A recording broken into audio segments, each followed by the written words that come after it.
ধর্ষণ সংক্রান্ত যে আইন রয়েছে সেগুলো সংশোধনের জন্য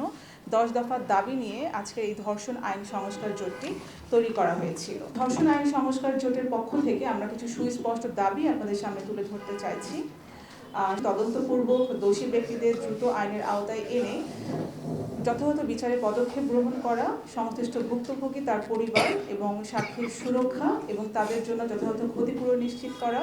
একই সাথে তাদের যে প্রয়োজনীয় চিকিৎসার ব্যবস্থা রয়েছে সেটা নিশ্চিত করা এবং এই ধরনের সহিংসতায় ভুক্তভোগীদের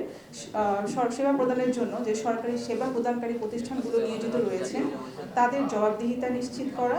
পাশাপাশি মানবাধিকার মানদণ্ডের সাথে সামঞ্জস্য রেখে ধর্ষণ বিষয়ক আইনের সংস্কার এবং ধর্ষণের সংজ্ঞাকে বিস্তৃত করে সেটাকে বৈষম্যহীন করে অন্তর্ভুক্ত করা, ধর্ষণের ভুক্তভোগী প্রতিবন্ধী ব্যক্তি ন্যায় বিচার নিশ্চিত করা, ভুক্তভোগী ব্যক্তি এবং সাক্ষী সুরক্ষা আইন প্রণয়ন করা এবং একই সাথে আমরা জোর দিয়েছি উচ্চ আদালতের রায় এবং সংশোধিত আইনের সুষ্ঠু বাস্তবায়নের উপরে, যেখানে আমরা বলছি যে ধর্ষণ মামলায় অভিযোগকারী ধর্ষণ অপরাধী ভুক্তভোগী ব্যক্তির চরিত্রগত সাক্ষ্যের ব্যবহার সম্পূর্ণ নিষিদ্ধ করে সাক্ষ্য আইনের যে সংশোধিত অধ্যাদেশ রয়েছে 2022-এ সেটার 146 সাবসেকশন 3 এবং সেকশন 151 এই ধারাগুলো যেন সুষ্ঠু বাস্তবায়ন নিশ্চিত করা হয় এবং একই সাথে আমরা জানি যে আমাদের ধর্ষণে ভুক্তভোগী ব্যক্তিদের উপরে 2 আঙ্গুলি পরীক্ষা নিশ্চিত করে হাইকোর্টের একটি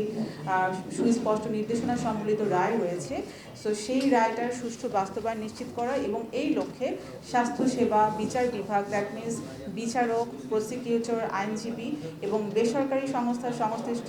অংশীদারজনদের মধ্যে একটি সুষ্ঠু সমন্বয় নিশ্চিত করা এবং সর্বোপরি আপনারা সবাই জানেন যে আমাদের নারী ও শিশু নির্যাতন দমন সংশোধন অধ্যাদেশ 2025 যেটা আমরা দেখেছিলাম যে অন্তর্বর্তীকালীন সরকারের সময় প্রণয়ন করা হয়েছিল। সো এটা আমাদের একটা সুস্পষ্ট দাবি যে হচ্ছে প্রয়োজনীয় গুরুত্বপূর্ণ যাই আমরা বলছি এই সংশোধনগুলো যেন অন্তর্ভুক্ত করে অতি দ্রুততার সাথে এই অধ্যাদেশটাকে যেন হচ্ছে